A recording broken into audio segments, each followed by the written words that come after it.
예, 안녕하십니까. 저 박평식이라고 합니다. 저는 농촌진흥청에서 연구관으로 오랫동안 근무하다가 몇 년 전에 퇴직을 했습니다. 자, 오늘은 기후변화와 식량안보라는 제목으로 말씀을 나누고자 하는데요. 요즘 우리 코로나가 2년째 되다 보니까 많은 분들이 지금 염려를 많이 하고 계신데요. 하여튼 식량은 코로나와 동급이다, 이런 부제를 붙여봤습니다. 자, 오늘 저희가 살펴볼 내용은 크게 5가지로 나눴는데요. 처음에 이제 우리 주제로 한 기후변화와 식량안보 중요하니까 거기에 대해서 좀 그 개념과 그 흐름을 좀 살펴보고, 두 번째 항목에서는 코로나와 농식품 소비의 변화 트렌드를 한번 살펴보고요. 그 다음에 이제 오늘의 본론인 식량안보와 우리 쌀 이야기, 우리나라 식량안보에서 가장 중요한 게 쌀이니까요. 쌀 이야기를 좀 집중적으로 좀 하고, 그 다음에 네 번째는 식량안보와 아프리카 농업에 대해서 제가 또 한 10여 년 전에 세계 식량 문제의 핵심인 아프리카에 가서 한 1년 동안 흑인들하고 같이 함께 생활했던 적이 있기 때문에 그 부분을 사진 위주로 간단하게 좀 사례로 말씀을 드리겠습니다. 그리고 마지막으로 결론부에서 우리 농업의 역할과 미래 농업에 대해서도 간단하게, 다음 차시 강의 때 또 미래 농업 준비하고 있기 때문에 오늘 간단하게 살펴보도록 그렇게 준비했습니다. 자, 저는 간단하게 조금 더 소개를 하면, 농촌진흥청에서 농업 경영과 식량 문제를 중심으로 한 30여 년 연구 활동을 했고요.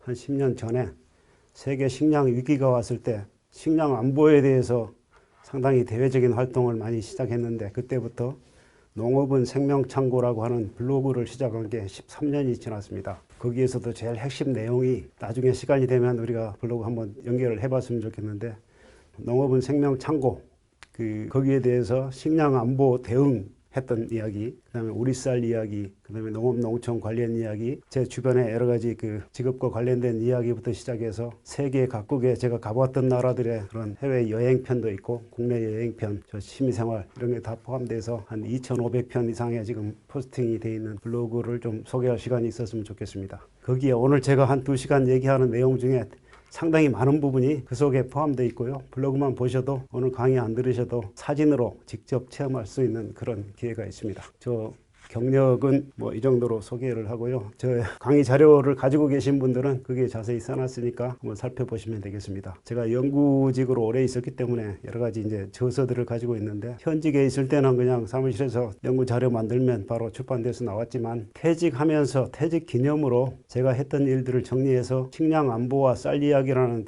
제 대표 저서를 하나 내고 나왔던 게 4년이 지났는데, 그 뒤에 이게 생애 마지막 저서가 될 거라고 생각했는데, 퇴직 후에 또 운 좋게 3년 동안 한국연구재단 전문 경력인사라는 시스템에 또 합격이 돼가지고, 그거 3년 동안 활동하면서 또 한 권의 책이 나왔습니다. 미래로 가는 농업. 그 얘기는 이제 다음 편에서 얘기하기로 하고, 오늘은 식량안보와 쌀 이야기, 이걸 중심으로 말씀을 드려보겠습니다. 자, 이제 처음에 기후변화와 식량안보인데요. 기후변화가 요즘 한참 이제 큰 이슈가 되고 있고 상당히 문제가 많이 등장하고 있습니다. 거기에다가 작년부터 시작해서 코로나까지 덮쳐가지고 세계 인류가 코로나와 식량 위기를 걱정을 하고 있는 상황입니다. 그래서 식량 안보에 대한 얘기를 오늘은 집중적으로 한번 2시간 고민해보는 시간을 갖도록 그렇게 하겠습니다. 자, 여기 혹시 화면을 보시는 분들은 화면 보면 상당히 이거 가지고 함축적으로 다 정리를 해놨는데요. 세계 기후변화, 지구온난화가 지금 세계적인 추세가 됐지만, 특히 우리나라의 지구온난화, 기후변화라고 하고 있는 것들을 상징적으로 이렇게 요약해보면, 왼쪽에 그 그래프를 보시면 기상청의 자료입니다. 과거 100년 동안 1912년부터 시작해서 2010년까지 1.8도 평균 기온이 올랐습니다. 과거 100년이 그랬는데 우리 피부로 느낄 정도로, 저는 남부 지역에서 어렸을 때 자랐는데, 그 서울에서 생활하거나 학창 시절을 겪어서 이제 직장 생활 하다가 퇴직해서 지금 60여 년 이상 살아보니까 피부로 느낄 정도로 겨울에 추운 날이 예전보다 적어졌고요. 그 다음에 여름에는 또 무지하게 덥다든지 또 이상한 그 폭우가 내린다든지 이런 기후변화를 피부로 느낄 수 있을 겁니다. 이런 것을 수치로 기상청 통계 자료로 가지고 이렇게 잘 살펴보면, 지난 100년에 1.8도 상승했고, 최근 10년 동안에 또 1.5도가 평균 기온이 상승했고, 앞으로 2050년까지 30년 후에는 3.7도가 더 상승할 거라는 예측을 하고 있습니다. 이거는 우리나라뿐만 아니고 다른 외국에서 자료에도 거의 나타나고 있고요. 그래서 오른쪽 그 화면을 보시면, 거기 이제 우리나라 농업 주산지의 변화를 아주 상징적으로 표현을 해놨는데요. 그 사과를 먼저 한번 보겠습니다. 옛날에 사과 주산지 하면 대구 했잖아요. 대구.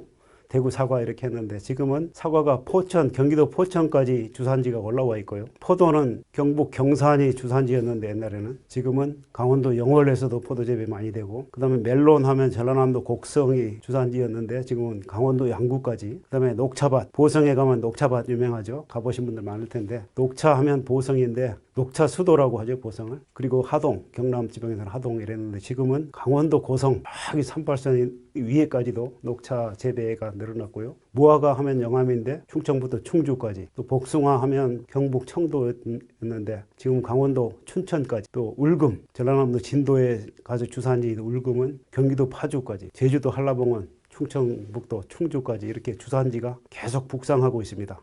이것만 보더라도 우리 기후변화, 기후온난화로 상징되는 이런 것들을 잘 느낄 수 있는 상황입니다. 자, 그러면 기후변화를 또 요즘은 다른 표현으로 기후위기다 합니다. 제가 오늘 하고 싶은 내용을 이렇게 칼럼으로 강의 준비하다 보니까 칼럼으로 잘 써놓으신 분이 있어서 이 칼럼을 한 편 제가 여기 강의 자료에 집어넣어놨습니다. 그 대한 YWCA 연합회 회장인 원영희 회장님이 한국기독공보 지난 4월 17일 날 주간 논단에 칼럼으로 쓴 얘기인데요. 제목이 이렇습니다. 기후변화가 아니라 기후위기다. 점잖하게 우리가 기후변화 하지만 기후위기다. 식량난이 아니라 식량위기다 하는 것처럼 기후위기다. 이런 표현을 많이 하고 있습니다. 특별히 이제 국제사회에서 한국도 탄소 중립 이 부분에 대해서 우리도 좀 앞서가고자 노력은 하고 있지만 한국은 기후 악당으로 분류되고 있습니다. 불행하게도. 그래서 한국은 사계절을 가지고 있고 기후적으로 굉장히 좋은 면을 많이 가지고 있지만 최근 들어서 많은 것들을 이제 우리가 느끼면서 기후 위기에 잘 대응해야 되겠다 이런 생각들을 많이 하고 있는데 오늘도 그런 얘기를 중점적으로 한번 검토를 해보겠습니다.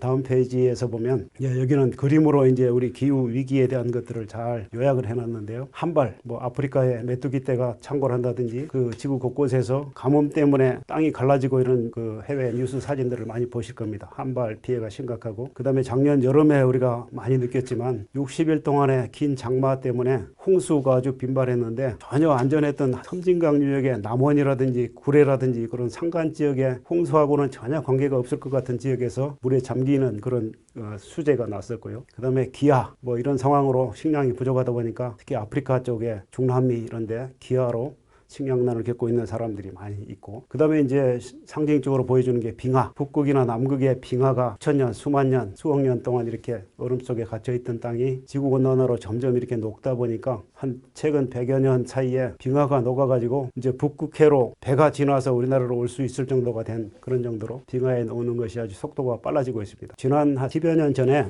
미국의 유명한 타임지 표지 사진을 하나 제가 여기 제시해놨는데 거기에 보면 제목이 더 글로벌 워밍 서바이벌 가이드, 그래서 지구 온난화에서 살아남는 법 51가지, 이것도 지금 인터넷에 찾아보면 이 제목으로 찾아보시면 그게 나옵니다. 잘 나와요. 51가지로 요약을 해놨는데 음식을 연료로 한다든지 뭐 전구를 LED 전등으로 다 바꿔야 된다든지, 탄소세는 당연히 탄소세 신설해야 된다든지, 랜션을 탈출해야 된다든지, 아니면 재택근무라든지 근거리 통신 통근 거리를 줄여야 된다. 당연히 차를 줄이고 버스를 타고 다녀야 된다. 창문을 열어놓을 수 있어야 된다. 그 다음에 무엇보다 우리 소비를 줄여야 된다. 이런 51개 항목으로 잘 정리된 것이 이제 타임지 특집으로 나왔던 적이 있었는데 그것뿐만 아니고 2008년에 세계 식량 위기가 온 얘기에 대해서 조금 검토하겠습니다. 요거는 세계 지역별 식량 부족 현황인데요. 세계 지도를 보면 우리나라에서는 한국이 중심에 있게 이렇게 그리지만 아메리카 대륙이 오른쪽에다 놓고 그리는데 우리나라 밖에 나가보면 세계 지도 이렇게 되어 있습니다. 영국과 아프리카 대륙이 제일 중심에 있고 우리나라는 오른쪽 끝에 변방에 있고요. 아메리카 대륙이 왼쪽에 이런 그 세계 지도를 외국에 나가면 잘 흔히 보실 수가 있습니다. 여기에서 보면 그 세계 식량난의 제일 핵심은 아프리카죠. 아프리카, 중부 아프리카 대륙에 지금 초록색으로 표시된 부분이 세계 식량이 부족률이 가장 심한 나라들인데요. 35% 이상 부족한 나라가 지금 초록색으로 표시되어 있는데 주로 아프리카에 많이 집중되어 있고 중동, 그다음에 인도라든지 이쪽 가까운 데서는 몽골 이런 데까지 세계 유럽이라든지 미국, 캐나다 등 그 일부 선진국을 제외하면 주로 개발도상 국가들이 인구도 많고 하다 보니까 상당히 식량난을 많이 겪고 있습니다. 그래서 식량 부족한 나라들이 세계에 상존하고 있고 또 코로나라는 재난 때문에 이게 더 심화되다 보니까 식량 안보에 대한 이제 위기의식이 늘어나고 있습니다. 자, 그러면 지난 2008년으로 대표되는데요. 1972년에 세계적인 식량 파동이 한 번 있었고 그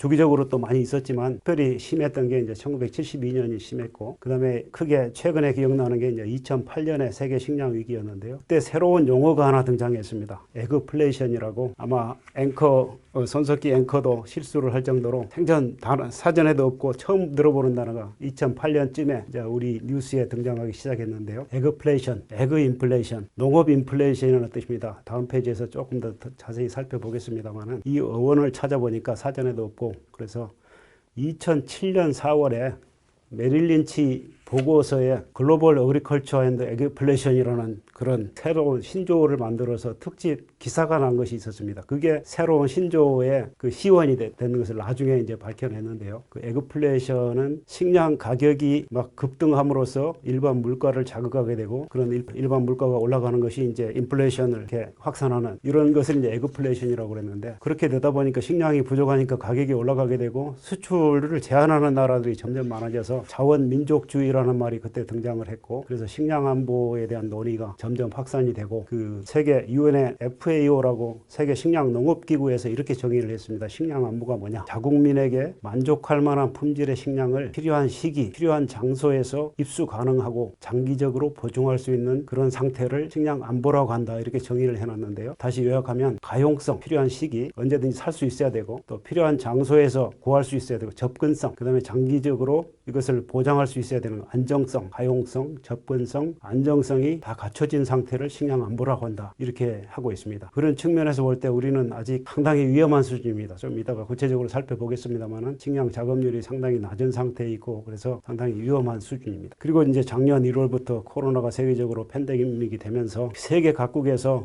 또 식량 파동이 일어나기 시작했는데 서서히 식량 안보 정책을 강화해야 되겠다 하는 그런 흐름이 많이 발생했고요. 그 FAO 산하의 월드 푸드 프로그램 WFP에서 경고를 하나 날렸는데, 기아 바이러스가 인류를 위협할 것이다. 이렇게 경고를 했습니다. 그러니까 그냥 그 코로나 바이러스가 세계를 지금 집어삼키고 있지만 기아 바이러스도 그에 못지않게 무서운 재앙이다. 이렇게 했는데, 자, 다시 한번 그러면 에그플레이션을 정리를 한번 해보겠습니다. 지난 2008년에 제가 이제 개인적으로는 제 직장 생활에서 전성기였다고 할 수 있는데요. 세계 식량 위기가 와서 막 세계 토픽 기사로 많이 들어오는데, 국내에서 이런 부분에 대해서 걱정하거나 전문으로 하는 분들이 적은 시기여서, 제가 이제 그때 농촌진흥청의 연구관으로 근무할 때 주로 우리 청에다가 식량 안보, 식량 위기를 물어보면 전부 저한테로 이게 연결이 돼가지고, 그때 이제 제가 집중적으로 공부를 많이 하게 됐습니다. 세계 식량 위기가 왔는데, 그때 세계 3대 위기라고 했어요. 식량 위기, 유가 상승, 그리고 금융 위기, 이게 같이 겹쳐가지고 글로벌 크라이시스다. 이렇게 아주 식량 세계 경제 위기 상황이 됐는데, 그 중에 핵심이 이제 식량 위기였고요. 그래서 이 세 가지가 그 곡물의 수요는 증가하는데 공급이 제한되다 보니까 가격이 이제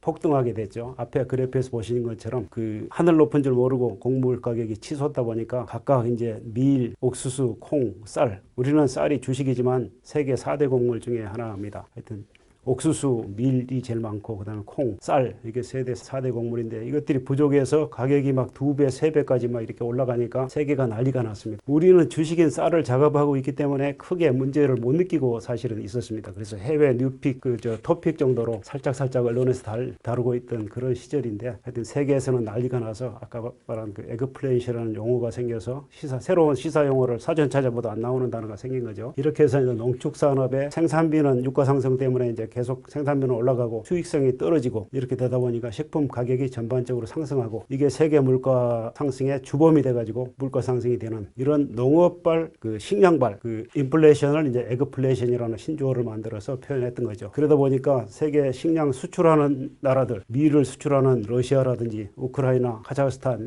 이런 나라들에서 수출을 제한하기 시작했습니다. 어느 날인가 그 우리 밀 수출을 안 하겠다 이렇게 발표만 해도 그 다음날 세계 밀 가격이 25% 급상승하는 이런 막 반전도 있었고, 이런 것들을 우리는 식량 민족주의라고 하는데, 특히 쌀 수출을 제한하게 되면 이제 쌀 값이 2배, 3배 이렇게 올라가서 굉장히 쌀을 수입하는 나라들로서는 굉장히 곤욕을 치르게 되는 거죠. 우리는 주식인 쌀을 안정적으로 그때는 작업을 하고 있었기 때문에 그런 식량 파동을 다른 나라에 비해서는 덜 느꼈는데 FAO가 집계해 놓은 자료를 보면 그 세계 적어도 33개 나라에서 식량 파동으로 많은 사람들이 고통을 겪었다 이렇게 돼 있고요. 개발도상국들에서는 가까운데 필리핀이나 인도네시아 이런 데서는 식량 때문에 시위와 폭동이 일어나기도 하고 또 중남미에서도 상당히 그런 식량 파동을 보는 것을 많은 사진들을 통해서 뉴스에서 많이 보셨을 겁니다. 이런 것을 세계 식량 위기라 이렇게 불렀어요. 거기에 핵심되는 단어가 바로 에그플레이션이었습니다. 자, 그러면 그 뒤에는 다 안정됐느냐? 그 뒤에 이제 많이 좀 안정이 되다가 최근에 이제 다시 식량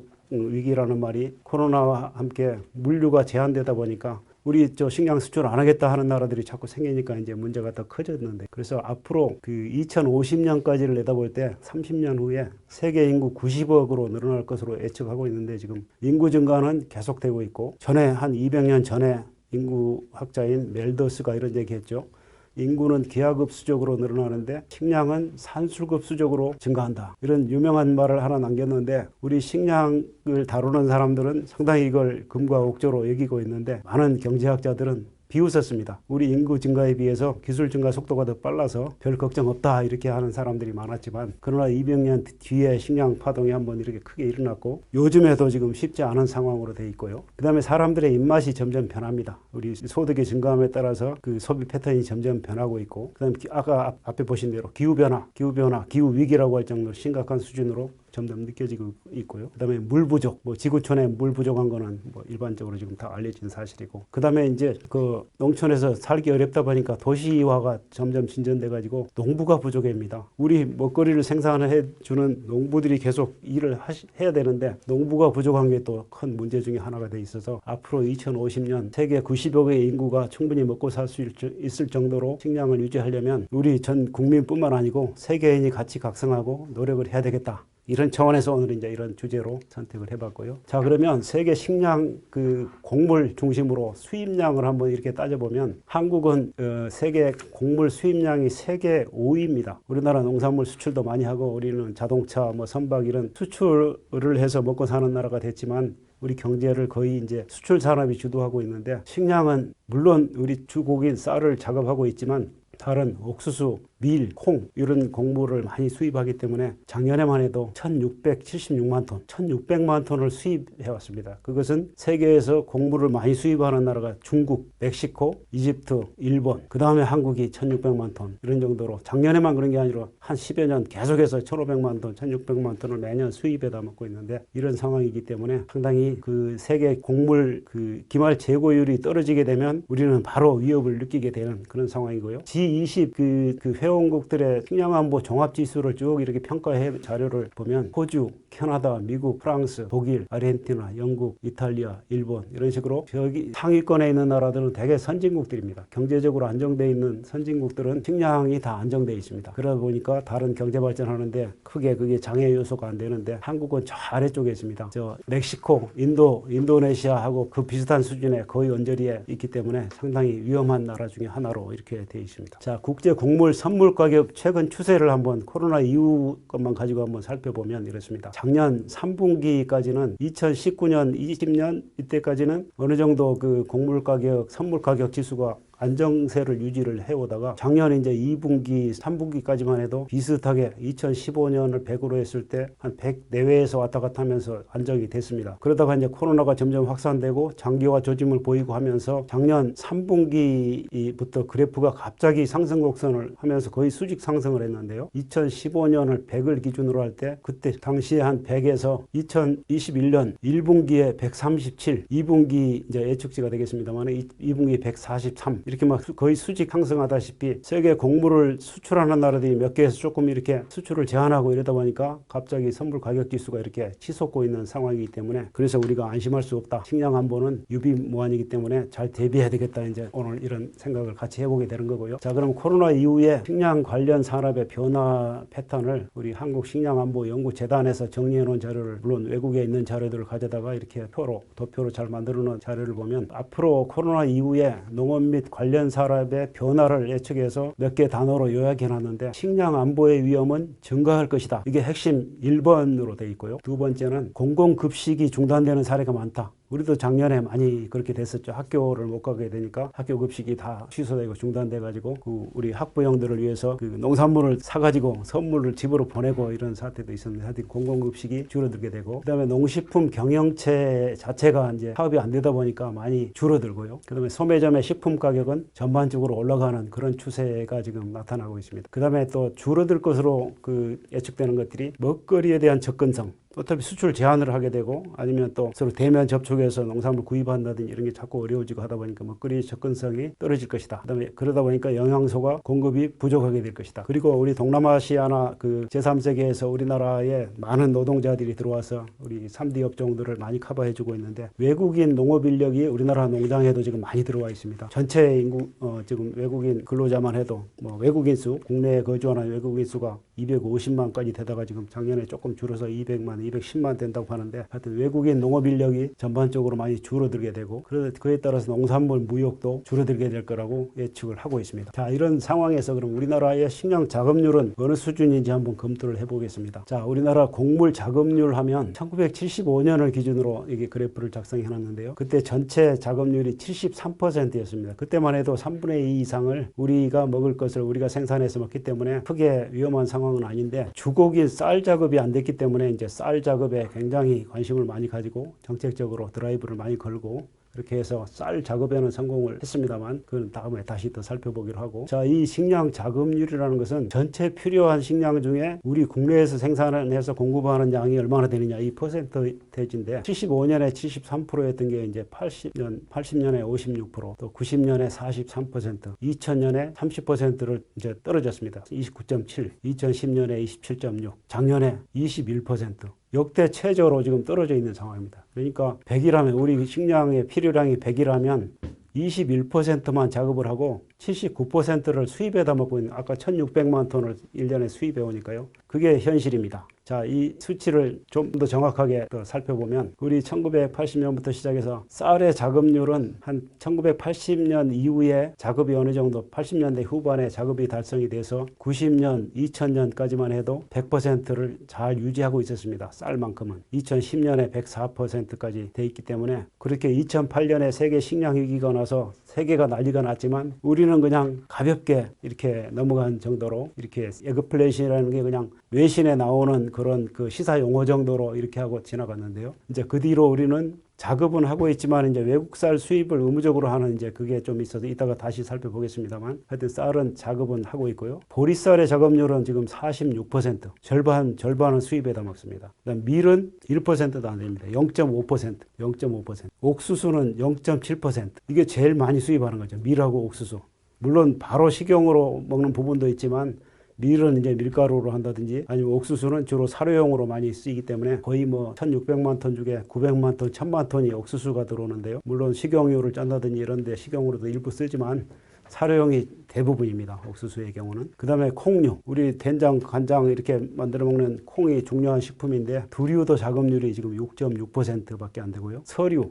고구마, 감자는 그래도 부피가 크는데 가격이 좀 낮기 때문에 거의 외국에서 많이 안 들어와서 고구마, 감자는 그래도 작업이 어느 정도 돼서 한 95%. 이제 가공용, 일부 칩용 이런 것만 이제 들어오고 있기 때문에 그거는 좀 안전한 상태고요. 그래서 전체적으로 식량 작업률이 21%이기 때문에 굉장히 우리가 비상한 수단을 강구해서 작업률을 높이는 정책이 필요한데, 요즘 또 그런 관심이 좀 늘어나고 있고 하는 중인데요. 그래서 전체 식량 작업도를 적어도 한 50%까지 끌어올려야 되는데, 우리 이제 국내 여러 가지 한계를 가지고 있고, 경제 면적이 적은데 인구가 많고 하다 보니까 여러 가지 문제는 있습니다만, 더 특단의 노력을 더 해야 되겠다, 이런 상황이고요. 그 다음에 그래서 이제 그런 것이 이슈화된 게, 작년에 코로나가 계속 이제 진전이 되다 보니까 작년 11월 달에 환경 미디어라는 민간 잡지에서 특집을 냈는데, 제목을 오늘 제가 강의 주제로 한 기후변화와 식량위기, 이게 특집의 제목이었습니다. 그래서 거기 필진을 찾다 보니까 퇴직해서 이제 저는 다른 연구과제 하나 받아가지고 연구사업 하느라고 있는 저한테 블로그를 통해서 이제 또 식량과학원에 연락을 해봤더니, 식량안보에 대해서 좀 진단해 줄 사람이 누가 있느냐 하니까 저를 찾아서, 저도 이제 전문가 진단으로 기후변화에 대비하는 식량안보 강화. 오늘 이런 정도로 특집이 구성이 됐습니다. 환경 미디어 2020년 11월호 특집에 세 가지 큰 기사가 나왔는데 코로나 이후 농촌의 현실과 식량안보 상황에 대해서 이제 거기 편집부장이 취재해서 이렇게 정리를 했고요. 그다음에 제가 전문가 진단으로 기후 변화에 대비하는 식량안보 강화. 오늘 강의 내용이 아마 거기 내용이나 비슷할 겁니다. 이렇게 되어 있고 농림축산부의 그 식량정책관이 식량 자급률과 곡물 비축 물량 확보에 만전을 기하고 있다. 이런 인터뷰 기사 이런 식으로 특집이 꾸며져 있었고요. 참고 자료를 하기 위해서 우리 자료를 강의 자료를 가지고 계신 분들은 볼 수 있도록 제 칼럼을 거기에 2페이지만 실어놨는데요. 거기에 원문은 그 환경미디어 2020년 11호로 인터넷에 치면 제 이름 쳐가지고 하면 그 기사를 볼 수가 있고요. 그 인터넷 제 블로그에도 다 돼 있기 때문에 참고로 하시면 되겠습니다. 그 부분의 결론 부분은 이따가 오늘 강의의 결론으로 다시 정리하도록. 여기까지 해서 이제 제 일부 서론에 해당되는 식량안보 전반적으로 한번 다뤄봤고요. 그 다음에 이제 요즘에 우리가 이슈가 코로나 상황인데 세계적으로 팬데믹이 돼가지고 코로나 상황에서 식품, 농식품 소비 트렌드는 어떻게 변화를 했는지 작년에 특별히 농촌진흥청에서 매년 소비 트렌드 조사 분석을 해서 발표를 하는데 발표 대회도 코로나로 인해서 대면 그 기회를 못 갖고 비대면으로 하게 됐는데 그 자료를 중심으로 또 정리를 해보겠습니다. 자, 코로나 팬데믹. 세계보건기구가 지금까지 그 감염병이 최고 등급으로 가면 이제 선언하는 게 팬데믹인데 세 번째였죠. 그래서 하여튼 근데 세계 그 감염병 역사를 그 농촌진흥청에서 미국의 그 대학, 그 존스 홉킨스 대학이라든지 이런 자료들을 다 총동원해가지고 세계 감염병 역사를 표로 이렇게 정리를 하나 해놨는데요. 이 표를 보시면 1400년경 1347년부터 흑사병 패스트가 세계 유럽을 휩쓸어 가지고 사망자가 2억 명이 났던 게 이제 세계 감염병 역사의 최고 기록으로 남아 있고요. 그다음에 우리 조선시대에도 있었던 1500년대 천연두로 인해서 5천만 명 정도가 세계에서 사망한 그게 이제 큰 사건이었고 그 다음에 패스트가 없어진 듯 하다가 다시 이탈리아 역병 3차 패스트 이렇게 진전이 있었고요. 그러다가 이제 거의 소멸이 됐는데 그 다음에 아프리카에서 막 바이러스 모기에 의한 황열병 한 15만 명 사망 이런 게 소소하게 있었고 그 다음에 큰 게 이제 스페인 독감 4천 내지 5천만 명 그것도 큰 그 데미지가 컸던 그런 게 있었습니다. 그러다가 조금 이제 아시아 독감이라든지 홍콩 독감 소소하게 여러 차례 있었지만 그다음에 돼지 열병 또는 사스, 그 에볼라 이런 거 있었지만 몇만 명, 몇십만 명 아주 소소하게 이렇게 자주 발생을 했다가 2019년 말부터 2000년 초에 이제 확산되기 시작한 중국에서 시작된 코로나 바이러스가 이제 역대급으로 흑사병 다음으로 거의 두 번째로 지금 현재도 진행 중이기 때문에 굉장히 확산이 되고 있습니다. 코로나 감염자 수는 우리 인터넷에 계속 조회를 해보면 잘 나오기 때문에 그 최근에 세계에서는 1억 6천만 명 이렇게까지 올라갔고요. 사망자가 340명 지난주까지 조회가 나오던데 또 다시 해보면 계속 올라가고 있고 미국의 어느 뉴욕 대학인가 어느 대학에서 또 다시 집계를 해보니까 사실은 공식적으로 이렇게 확인된 것만 해도 340만 사망했다고 그러지 실제로는 2배 정도 더 될 거다 이렇게 예측하는 사람들도 있습니다. 그런 정도로 굉장히 역대급으로 지금 그 감염병 역사를 다시 쓰고 있는 코로나 상황입니다. 우리 같이 합심 노력해서 우리가 이제 이겨내야 될 상황인데요. 하여튼 앞으로 그러면 코로나가 이렇게 식품 소비에 어떻게 영향을 미쳤는지 특별히 작년의 자료를 가지고 간단하게 한번 정리를 해보겠습니다. 농촌진흥청이 작년 2월, 4월, 6월 3차에 걸쳐서 소비자 패널 대상자가 전국에 1000명 이상이 되는데 그분들한테 계속 설문조사를 해가지고 그 코로나 진전 상황과 식품 소비와의 관계를 설문조사를 했는데 거기에 이제 온라인 되면은 어려우니까 온라인 설문조사를 한 1000명 가지고 계속 했는데 1차, 2차, 3차에 따라서 그 소비 패턴이 어떻게 변했는지 한번 살펴보겠습니다. 자, 농식품 구매 장소는 어떻게 변했습니까? 이런 질문에 대해서는 그 대형마트나 이런 데서 줄어들고 가까운 슈퍼마켓이나 온라인 구매가 점차 늘어났다. 이게 우리 상식적으로 생각하고 있는 정도로 굉장히 그렇게 보여지고 있고요. 전통 시장이라든지 이런 거는 소폭 증가하고 대형마트 그다음에 이제 6월 달에는 재난지원금이 지급되기 시작했기 때문에 조금 변화가 있었습니다만 사람 간의 접촉이 많고 그런 장소는 피하고 비대면 구매로 전환하는 그런 계기가 됐고 그다음에 이제 그러다가 여기 1차 조사, 2차 조사 4월 달까지는 아무래도 움츠려 드렸다가 그다음에 재난지원금이 지급되기 시작하니까 그동안에 소비 못했던 것을 조금 늘리는 경향으로 이렇게 해서 온라인 그 구매보다 현장에서 구매하는 게 조금 일시적으로 늘어났던 현상이 발생했습니다. 자, 그러면 코로나 때문에 농식품 구매에 불안감을 느끼십니까? 이런 질문에 대해서는 당연히 매우 불안하다, 아주 불안감을 많이 느끼고 있고요. 전혀 불안하지 않다 이런 소비자는 별로 없는 정도로 나타났고, 그다음에 구매 장소는 그 사람 간의 접촉을 일단 피하고자 하기 때문에 현장에 가서 사는 것을 많이 줄이게 되고, 그다음에 그 구매처 방문하는 것 자체, 매장 가는 것 자체를 많이 꺼리는 그런 현상이 바로 설문조사에도 뚜렷하게 나타나고 있습니다. 자, 이렇게 보면 농식품 그러면 구매량은 어떻겠습니까? 이렇게 해보니까 1차 조사 때는 구입 횟수와 양이 먼저 줄었다. 일단 코로나 위기가 닥쳐오니까 시장 가는 걸 두려워하는 그런 심리가 작용해서 다 줄였습니다. 그러다가 2차까지는 계속 조심조심 하면서 이제 하다가 3차 조사 때 6월달 조사에는 재난지원금이 지급되고 하니까 이제 조금 그래도 아무리 그 상황이 어려워도 먹어야 산다는 게 이제 거기 또 수치로 나타납니다. 코로나 발생 초기에는 구매 자체를 이게 줄이다가, 그리고 그 동네 가까운 슈퍼나 온라인 구매 이런 게 늘어나면서 이렇게 좀 변하다가 사태가 장기화되면서는 다시 그 어느 정도 좀 현금도 생기고 하니까 먹어야 산다, 다시 그 소비가 좀 늘어난 것으로 이렇게 일시적으로 나타났습니다. 그 다음에 신선 농산물 구매의 변화하고 장기 보존 농산물 이렇게 구매 패턴 변화를 보면 그 구매를 줄였다, 신선 농산물 구매를 줄인 소비자보다 늘린 소비자가 더 많이 나왔습니다. 특히 과일류, 채소류, 육류, 곡류 순서였는데 이거는 뭐 지금 오늘에 있어서는 그게 크게 중요한 건 아니기 때문에, 그 다음에 장기 보존 농산물을 늘리겠다 하는 응답이 신선 농산물을 자주 사 먹겠다 하는 것보다 2배로 이렇게 많았습니다. 그러니까 우선 그 시장 마트 가기 어려워지니까 그 장기로 집에다 갖다 놓고 먹을 수 있는 그런 농산물 쪽으로 이렇게 구매가 변화되는 그런 패턴을 보여줬고요. 그 다음에 그 학교 급식의 그 의존도가 상당히 높았던 친환경 농산물, 농약을 덜 치게 되고 이런 그 친환경 농산물에 대한 수요는 그 학생들이 학교를 못 가고 이런 상황이 계속 지속되다 보니까 친환경 농산물 소비가 급속하게 좀 줄어든 경향이 발생했고, 그래서 향후에 GAP 농산물이라든지 친환경 농산물의 유통 경로를 조금 더 새롭게 찾아봐야 될 이런 상황으로 됐고요. 하여튼 이런 상황에서 그 온라인 유통 채널을 잘 활용하는 그런 방향으로 그 유통도 개선이 돼야 되겠다, 이런 그 상황이 발생했고요. 그 다음에 소비자 행동이 이제 서서히 변화가 됩니다. 물론 요새 포노 사피엔스라는 단어가 그런 신조어가 나올 정도로 스마트폰으로 온라인으로 거의 모든 구매가 이루어지는 이제 그런 쪽으로 세계 시장이 변화되고 있는데, 그래서 농산물 시장 자체도 아날로그 중심 그런 산업 생태계에서 디지털 중심으로 그 산업 생태계가 전환이 가속화되고 있다. 이게 코로나 때문에 더 촉진되었다, 이런 상황이 보여지고 있고요. 그 다음에 비대면 구매가 점점 늘어날 것에 이제 대비해서 뭐 이거는 현실이 됐으니까요.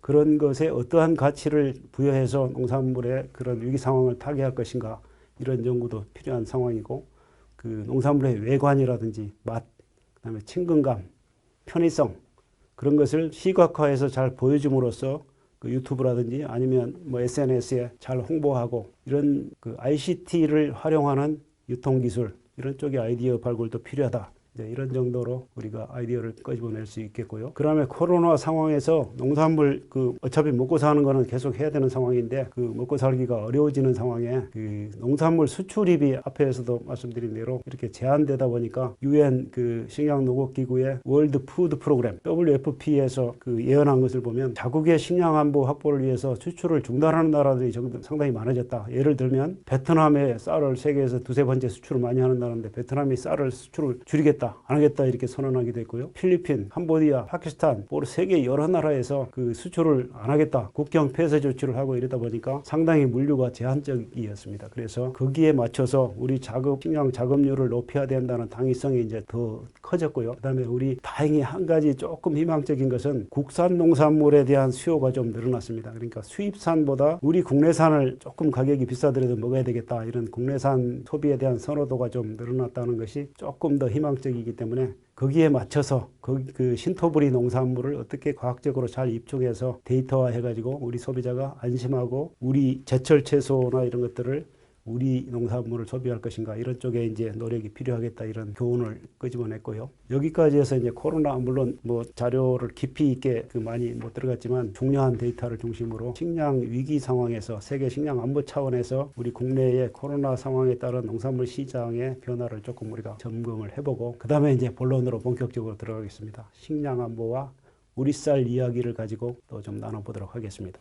예, 이제 제 3장으로 오늘 우리 교재 식량안보와 쌀 이야기의 본론이라고 할 수 있겠는데요. 식량안보와 우리 주식인 쌀 이야기를 좀 집중적으로 해보겠습니다. 자, 우리 농업의 역사를 최근 1960년대부터 최근의 역사를 한번 한 페이지로 정리를 해보면 60년대하고 70년대에는 그 주곡 자급이 국가적인 목표로 제일 지상 과제였습니다. 그 경제 개발 계획을 수립하고 이렇게 추진을 해야 되는데 아무래도 근로자들이 먹을 게 충분하지 않으면 거기에 음식물비가 많이 들어가게 되니까 그래서 식량 자급을 이뤄야 되겠다. 주곡 자급이 국가적인 지상 과제였고요. 그래서 농촌진흥청을 1962년에 이제 그 전에 일제 시대 때부터 권한모범정이라고 100년 전부터 농업연구소가 있었지만 농촌진흥청을 행정 조직 단위로 해가지고 이렇게 만들었고 거기에 집중적으로 이제 쌀 작업에 대한 연구와 보급 사업을 집중한 결과 녹색 혁명을 이뤄냈던 게 60년대, 70년대까지였고요. 그게 우리나라의 이제 제일 큰 농업의 성취였고, 그다음에 80년대, 90년대에 와서는 주곡 작업이 달성되니까 이제 사계절 우리도 그 농산물 공급할 수 있는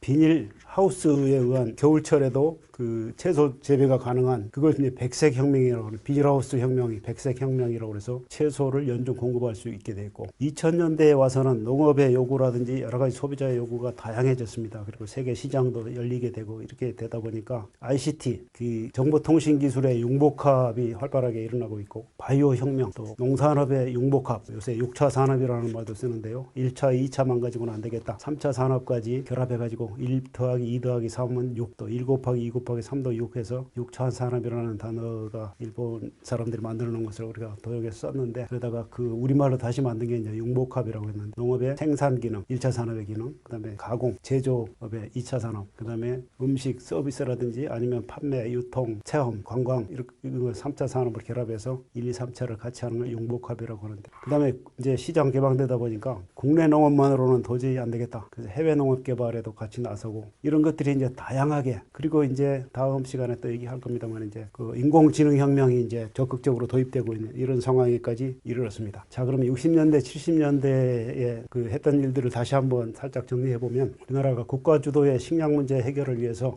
62년에 농촌진흥청이 발족이 됐고 모든 것을 집중해 가지고 그 쌀 개발하는 데 집중해서 71년에 우리 국제 미장 연구소가 필리핀에가 있는데 필리핀의 연구원들이 우리나라에 오기도 하고 우리나라 연구원들이 거기에 파견되기도 하고 해가지고 개발된 게 이제 통일벼입니다.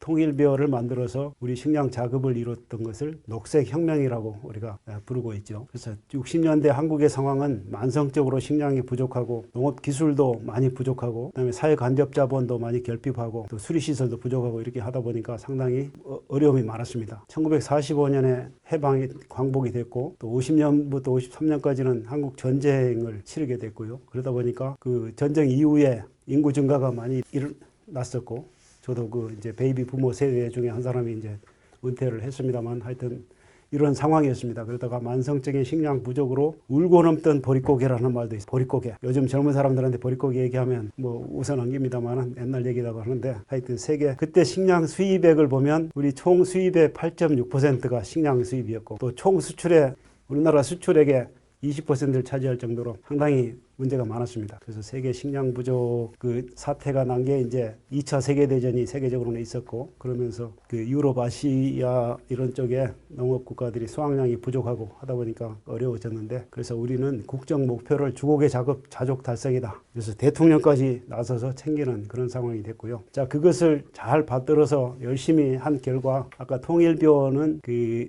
쌀이 원래 세 가지 타입이 있는데 세계적으로 보면 인디카 타입, 세계에서 한 90%가 인디카 타입입니다. 열대 지역에서 주로 생산되는 길쭉하게 생긴 쌀, 한자로 하면 장립종 쌀이라고 하는데 그 장립종 쌀하고 우리가 먹는 쌀은 단립종입니다. 좀 짜리몽땅하죠. 그 짧게 생긴 그 쌀을 자포니카 쌀, 주로 온대 지역에서 생산되는 쌀을 자포니카 쌀이라고 하는데 주로 이제 일본, 한국, 중국의 동북 삼성, 미국에서는 캘리포니아, 유독 캘리포니아만 미국 전체 생산량의 한 4분의 1 정도를 차지하는데 캘리포니아 쌀만 이제 자포니카고 이렇게 되어 있는데 세계 전체 생산량의 한 10%만 자포니카고 인디카가 90% 차지하고 그 다음에 자바섬을 중심으로 그 열대지방에 자바니카라는 게 있는데 이건 아주 양이 적으니까 하여튼 자포니카, 인디카 이렇게 대별하는데 대부분이 생산도 그렇게 하고 소비도 되게 아시아에서 주로 많이 생산되는 게 이제 주로 인디카 쌀인데 그 인디카 계열의 다수성 그런 피를 결합하고 자포니카하고 두 개를 같이 육종 기술에 의해서 이제 같이 합쳐가지고 만든 게 통일벼입니다. 그러니까 사실은 인디카 피가 섞였기 때문에 지금 우리 입맛에는 잘 안 맞는 쌀이지만 수량을 획기적으로 높여가지고 쌀 수량 세계 최고를 이룬 게 바로 통일벼입니다. 1971년부터 통일형 벼 품종이 25개가 개발돼가지고 보급되기 시작해서 전체 벼재배 면적을 다 이제 통일벼로 하다 보니까 77년에 드디어 주곡 작업을 달성했습니다. 세계적으로 만세를 불렀죠. 여기 우리 자료 화면에 보면 녹색혁명 성취라고 한자로 써져 있고 만세를 부르는 모습들이 나타나는데 저게 바로 그때 당시에 박 대통령이 녹색혁명 기념탑을 농촌진흥청에다가 세워줘서 지금도 수원에 예전에 농촌진흥청 앞마당 옆에 녹색혁명 기념탑이 있는데 그 탑을 저희가 전주로 이전하면서 가져오지는 못하고 대체로 다시 하나 만들어서 세워놨습니다만 하여튼 저 원탑은 수원에가 있고 그 자리에 지금 예전에 농촌진흥청 자리에 지금 농업박물관 건립을 하고 있는 중이기 때문에 다음에 잘 다 완성되면 한번 가보시기 바랍니다. 거기가만 녹색혁명 기념탑이 기념비적으로 세워져 있고요. 그래서 단위면적당 생산량이 예전에 50년대, 60년대까지 한 300kg 약간 넘던 게 이제 500kg, 494kg가 77년인데 시바로 300평에 494kg 이게 세계 최고를 달성을 했습니다. 그러다 보니까 쌀 작업을 그때 이렇게 이뤄냈고 자, 이 연구 성과는 대한민국 연구개발 반세기 10대 성과 중에 1위로 된 게 바로 통일벼 개발이었습니다. 2위가 전자식 자동 교환기, 3위가 이제 CDMA 상용화 이런 정도 된 것 중에 국민의 배고픔을 해결하고 오늘의 선진 한국을 만든 귀중한 씨앗이 바로 통일벼다. 농업이 다른 국가 산업의 성장과 발전 기반이 된 대표적인 성과 사례다. 이렇게 해서 칭송을 받았던 그런 기술이 된 게 바로 통일벼였습니다. 지금은 이제 그게 맛이 없다 보니까 그 이제 양질미로 전환돼 가지고 다 사라지고 우리 종자은행에 보관된 정도로 거의 했지만 그때 당시에는 히트친 그런 품목이었고 지금은 이제 다시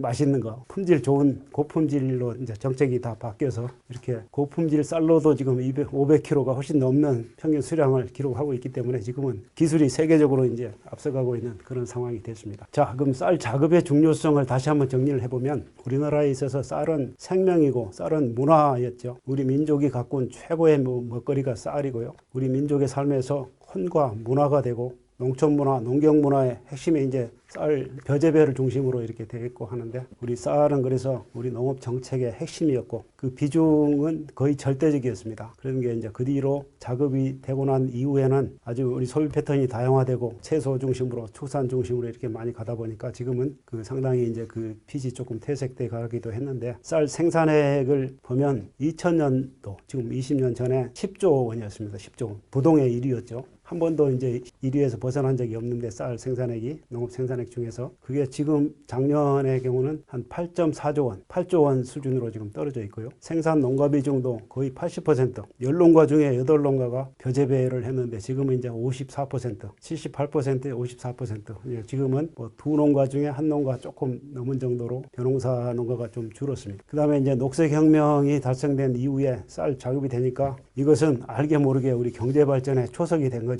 우리 이제 도시 근로자들이 도시에 나와서 생활비, 생계비가 많이 들어가는데 쌀값이 안정되고 어느 정도 작업이 되니까 그게 이제 음식물비 더 올라가는 것을 거의 붙잡아주고 해서 경제 발전의 초석의 역할을 했고요. 특별히 세계 그 외환위기가 왔을 때 1997년인가요?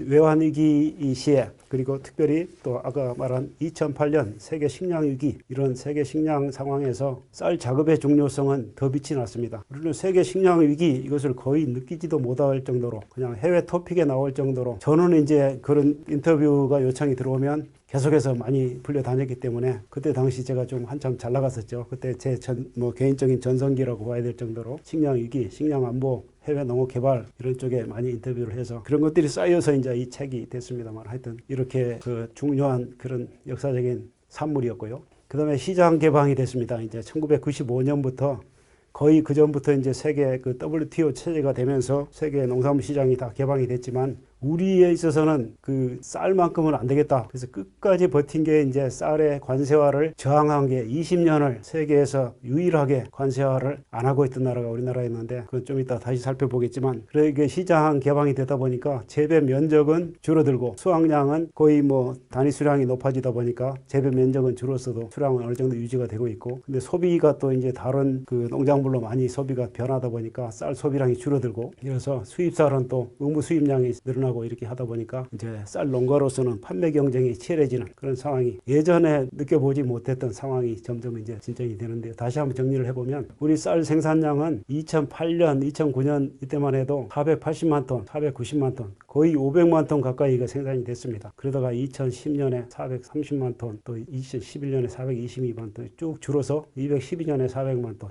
2016년 한 5년 전에 이제 420만 톤, 그때까지만 해도 생산량은 어느 정도 계속 유지가 됐습니다. 그러다가 재배 면적이 예전에 많이 할 때는 거의 100만 헥타 가까이 93만 헥타 이렇게 했는데 지금은 73만 헥타만 재배를 논에 벼재배를 하기 때문에 374만 톤, 작년 재작 2019년 생산량이 그래도 이제 모자라지는 않을 정도로 충분히 생산은 되고 있습니다. 그 재배 면적 감소에 비해서 생산량 감소가 적은 것은 단위 면적당 수량이 높아졌기 때문이죠. 그런데 이게 소비가 문제입니다. 이제 작업된 이후에 1970년대 중반 후반까지만 해도 1인당 쌀 소비량이 한 140kg에 육박했습니다. 거의 1인당 1년에 2가마 가까이, 2가마면 160kg인데 한 140kg 정도 먹던 게 지금은 작년에 이제 59kg까지 떨어졌습니다. 일본, 대만에 비해서 우리도 그 수준까지 떨어져 가지고 그 1년에 한 가마도 안 먹는 수준으로 돼 있기 때문에 이렇게 나눠보면 1인당 진짜 하루 160g인가요? 이 정도밖에 안 되는 정도로 거의 한 공기 조금 더 먹는, 한 공기 반 정도 이렇게밖에 안 먹게 됐기 때문에 소비량이 많이 줄어서 생산량 주는 것보다 소비량 주는 게 훨씬 많아졌기 때문에 재고가 쌓이는 구조가 돼서 지역 간의 경쟁은 치열해지고 마케팅, 또 가공, 수출 이런 게 예전에 생각지도 못했던 이제 그런 게 중요한 파트가 되는 그런 상황이 됐습니다.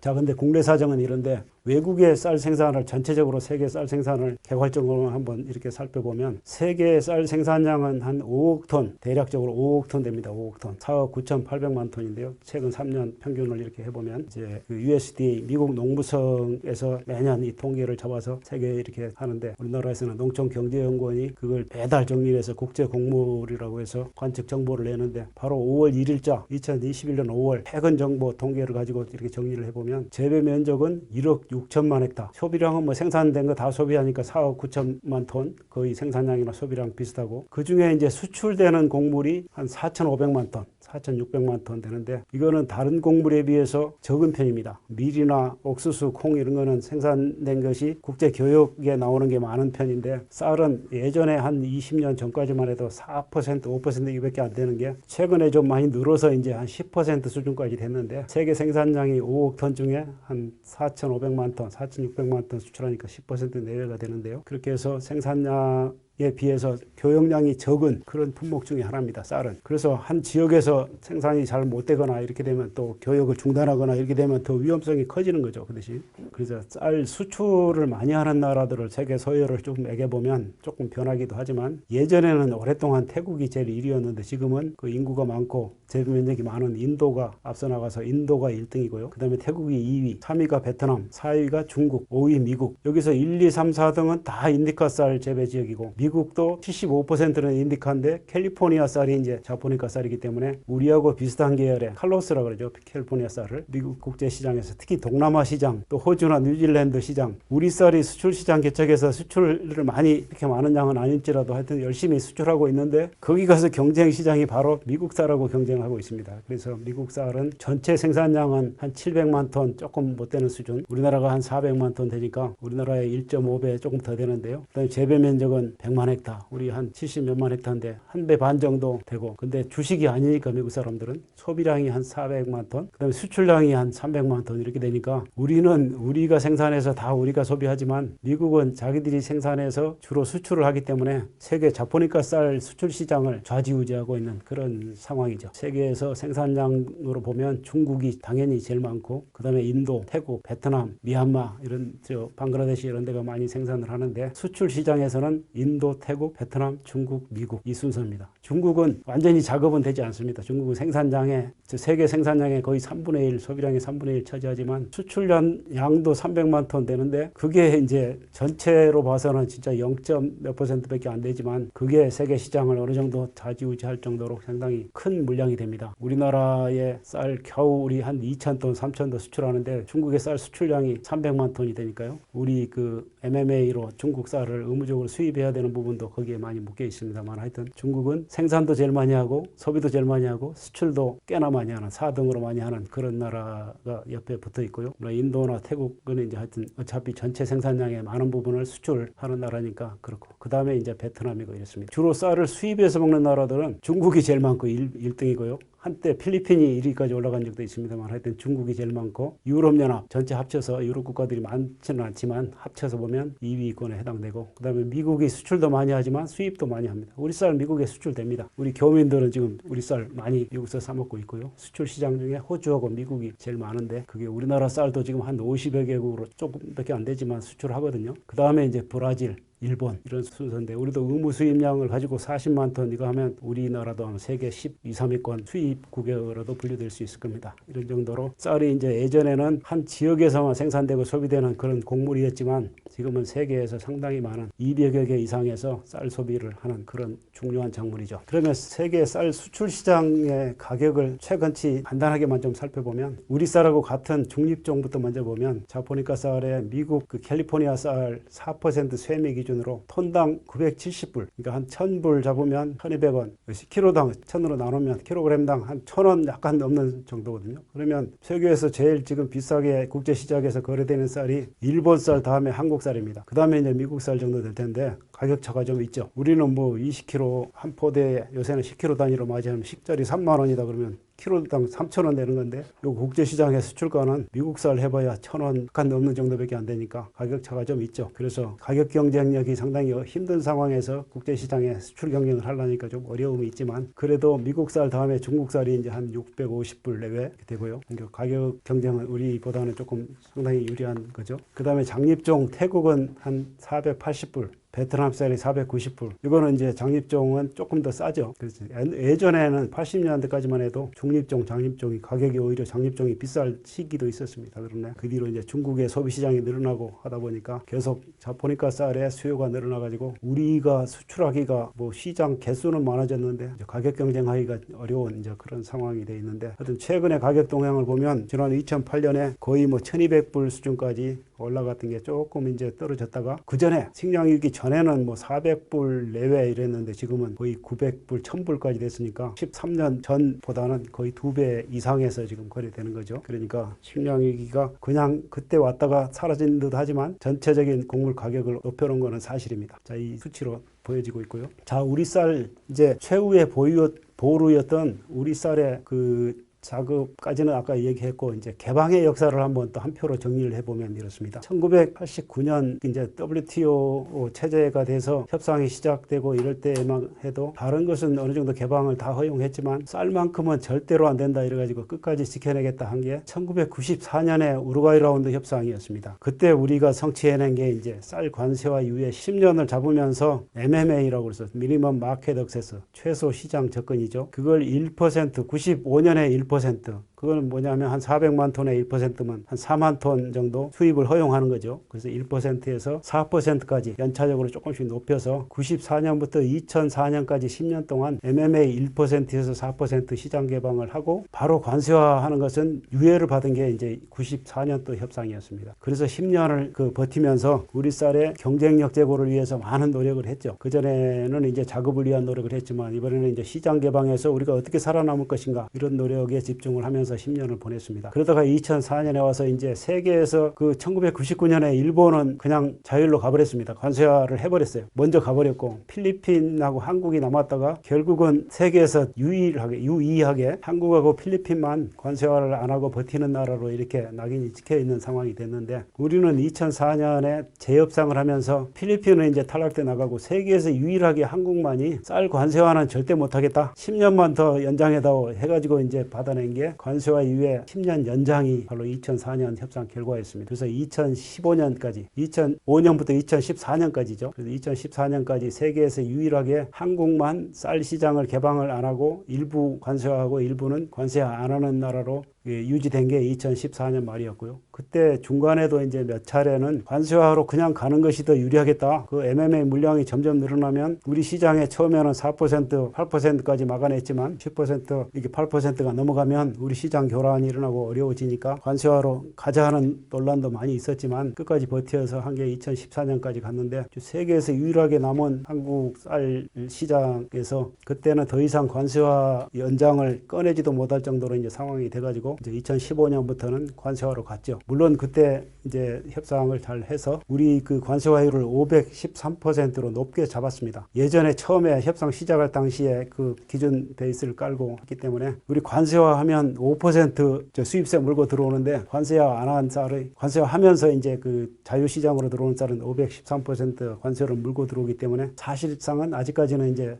우리 MMA 물량 이외에는 추가로 들어오는 쌀은 없는 정도로 잘 견뎌내고 있죠. 그래도 그 쌀만 해도 이제 한 그때 8%였지만 우리가 소비량이 총량적으로 줄다 보니까 그게 한 10% 이제 되는 양이 돼서 세계 시장에서 수입되는 쌀이 중국 쌀, 그다음에 미국 쌀, 태국 쌀, 호주 쌀 4개 MMA 처음에 협상해서 그렇게 됐는데 그 쌀이 이제 40만 9천 톤이 매년 우리가 역사상 우리 세계에 존재하는 한 40만 9천 톤은 매년 수입해야 될 의무를 가지고 있기 때문에 상당히 우리 핸디캡으로 작용은 하고 있지만 그거 가지고 이제 우리도 더 열심히 이제 노력을 해야 되는 그런 키가 된 거죠. 그게 관세화로 2015년부터 협의가 됐지만 10% 정도만 지금 그렇게 돼 있고 나머지는 더 추가로 들어오는 건 없다. 이런 정도가 지금 현상입니다. 그래서 최후의 보루였던 쌀도 이제는 농산물 전면 개방 시대에서 살고 있다. 제 책 오늘 독서 아카데미니까 책 소개를 조금 더 해놨는데요. 식량안보와 쌀 이야기 이 책에 보면 제 1장에는 식량안보와 한국농업 제가 오늘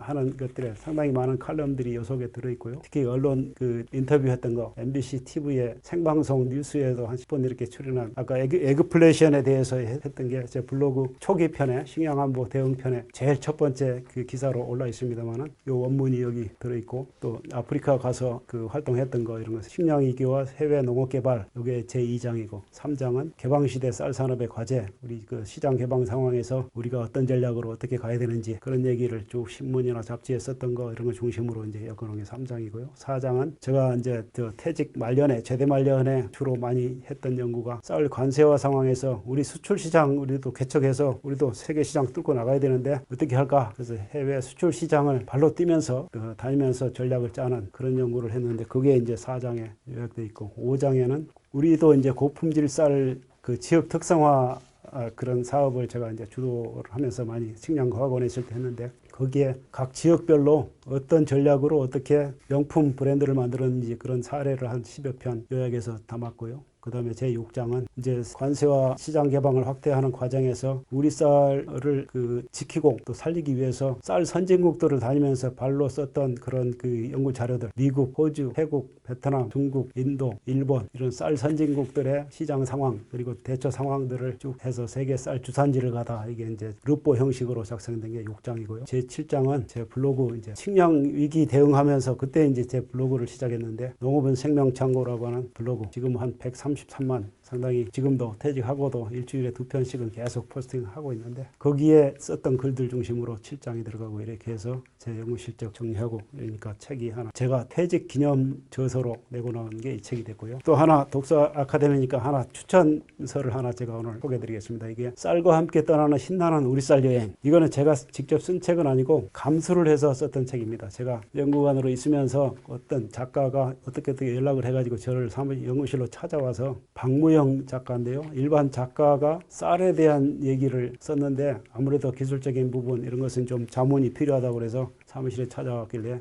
좋다 얼마든지 내가 해주겠다 해서 그때 이제 감수를 하면서 사진도 제공하고 몇 가지 잘못된 부분도 수정도 하면서 해가지고 이렇게 했던 책이니까 아마 초등학교 고학년이나 중학생 정도 자녀가 있으면 이 책 꼭 한번 찾아서 읽어보면 좋을 겁니다. 그리고 제 블로그 해놨는데 링크가 되면 한번 찾아보시면 제가 그 생방송 인터뷰했던 그 육성 녹음도 여기저기 화면도 나와 있으니까 참고로 보시면 좋겠습니다. 예, 이제까지 식량 안보와 세계 식량 사정 그리고 세계의 이제 여러 가지 나라들의 식량 사정, 그리고 그 세계 또 쌀을 중심으로 한 식량 시장 이런 거 중심으로 좀 살펴봤고, 제3장에서 이제 본론적으로 우리나라 식량 안보와 제일 주식인 쌀 이야기를 좀 한번 풀어봤고요. 이제 4장에서는 식량 안보와 아프리카 농업에 대해서 좀 제가 소개를 드리겠습니다. 아프리카 갑자기 한국 식량 안보 얘기하다가 아프리카 얘기가 나오게 되면 조금 생뚱맞을 수도 있는데, 아마 여러분들이 평소 어디 가서도 접할 수 없는 그런 내용이 사진 중심으로 제 경험담을 중심으로 말씀을 드릴게요. 식량 안보 하면 세계 식량 사정이 제일 아까 앞에 지도에서 보신 대로 제일 어려운 지역은 아프리카 대륙이죠. 아프리카에 53개 국가가 있는데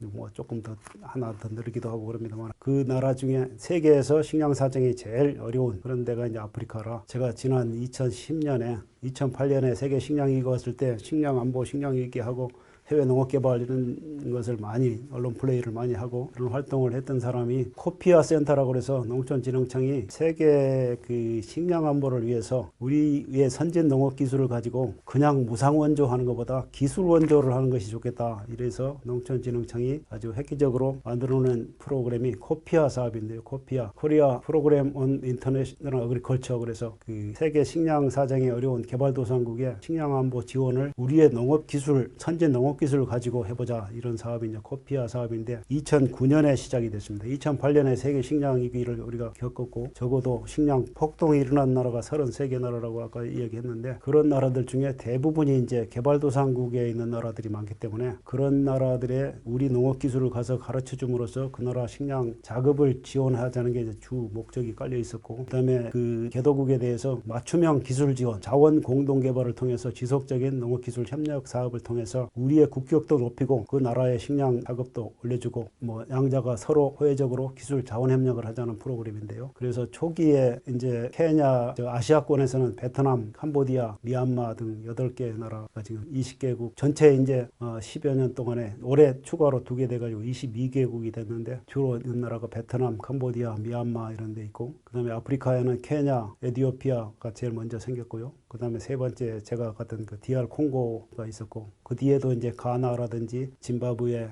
몇 군데 더 추가로 생겼습니다. 그 다음에 파라과이, 볼리비아 등 남아메리카에도 몇 개 있고 해서 전체 20개국 작년 말까지, 올해 추가로 2개 되고 파키스탄하고 키르기스탄이 추가돼가지고 22개 나라가 됐는데, 이런 사업이 코피아 사업입니다. 그 사업을 소개하도록 하겠습니다. 코피아, 여기 약자가 나와 있는데 코리아 프로그램 온 인터내셔널 어그리컬처, 국제 농업을 위한 한국의 프로그램, 그래서 코피아 센터라고 했는데, 협력 대상국에다가 그 나라 수요를 봐가지고 그 나라에서 협력해주기를 원하는 나라를 골라서 이렇게 22개 나라까지 이제 점차 확대를 했는데, 초기 단계에서는 참 어려웠습니다. 초기에 아프리카 지역은 서로 다 안 가려고 하는 지역이고 굉장히 어려운데, 아니 세계 식량 문제에 대해서 많이 활동도 하고 많이 그 홍보도 하고 했던 사람이니까, 아프리카 그 세계 식량의 핵심인 아프리카 농업 개발을 위해서 가서 좀 헌신하면 어떻겠느냐, 우리 제안이 들어와서 처음에는 많이 망설 주저하다가 그 농업 선교사로 가라는, 그 이제 교회도 안 다니는 사람이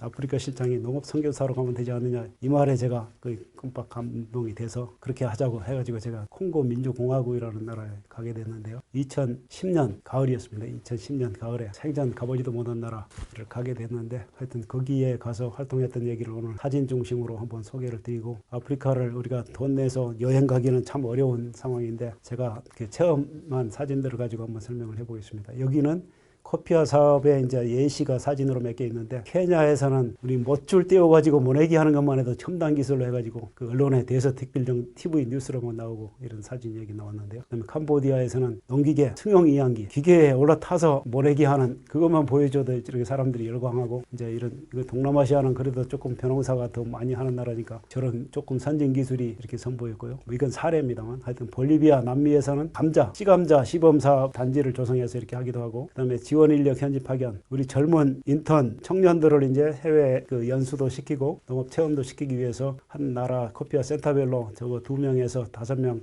인턴을 파견하는데, 그런 인턴십도 하고 이렇게 하면서 우리나라의 선진 기술을 그 나라에 가서 가르쳐 주기도 하고, 시범 사업도 하고, 종자나 비료 이런 거 가지고 시험 사업을 해서 농업 생산성을 올려주는 그런 아주 각광받고 있는 ODA 사업 중에 하나가 됐습니다. 처음에는 우리 연구 사업을 전파하는 그런 차원에서 시작했지만 지금은 정식으로 이제 ODA 사업 중에 아주 선두주자로 열심히 들고 있습니다. 그 다음에 농촌진흥청에서 하는 해외 사업 중에 중요한 건 이제 코피아가 있고, 그 다음에 아파시, 카파시, 콜파시 이런 신조어가 있는데요. 아파시는 여기 보시는 대로 아시안 푸드 앤드 어그리컬처 코퍼레이션 이니셔티브 아파시입니다. 이거는 아시아, 아프리카 또 중남미 개도국들에게 선진 농업 기술을 가지고 그건 우리 이니셔티브를 우리가 헤게모니를 쥐고 나가는 그런 사업인데, 우리 기술 전파를 원하는 나라들을 선발해 가지고 그 사람들을 참여시켜서 지금 현재는 아시아 11개국, 아프리카는 18개국, 또 중남미 콜팟이라고 있는데 그거는 여기는 안 됐는데, 이렇게 해서 이니셔티브를 우리나라가 주도적으로 농업기술을 선도해 가는 그런 협의체를 구성해 놓고 있는데, 그런 사업이 있는데 여기서 오늘 이 부분은 다룰 거 아니고요.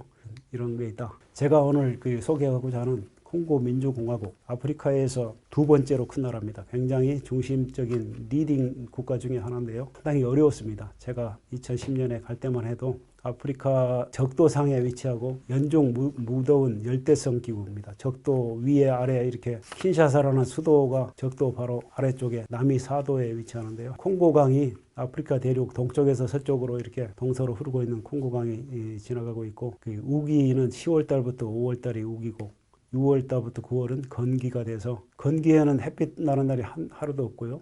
우기에는 무더위와 폭우, 그래서 살기가 상당히 어려운 나라입니다. 그런데 해외 열강들이 탐을 냈던 것은 코발트, 구리, 금, 다이아몬드 이런 광물 자원이 풍부한 그런 특성을 가지고 있어서 콩고강이라는 수자원을 많이, 아프리카 대륙 전체 수자원의 거의 절반 이상을 여기서 가지고 있으니까, 그렇게 좋은 자연 조건을 가지고 있는데도 내전으로, 정치가 안정이 안 되다 보니까 내전으로 국토가 황폐화되어 있어 가지고 굉장히 살기가 좀 빡합니다. 그래서 제가 처음에 이제 생통 모르는 나라를 가게 됐는데, 거기 역사를 좀 훑어다듬어 보니까 내전이 오랫동안 96년부터 2003년까지 내전을 치렀고요. 독재 정치가 또 아주 심해서 내전으로 400만 명이 사망을 하고 2,400만이 난민이 일어나고, 여기 사진에 보시는 대로 내전에서 서로 치고받고 싸워가지고 저렇게 부상당하고 이런 것들이 상당히 많고, 또 아프리카의 말레아리아라는 풍토병, 또 에이즈, 빈곤, 기아, 이런 이미지가 아주 나쁜 그런 나라였습니다. 이제 현재는 국가 재건, 그리고 이제 어느 정도 정치적인 민주화도 이뤄가면서 경제 발전을 위해서 노력을 많이 하면서 한국의 발전상을 좀 배우겠다고 하고 상당히 이제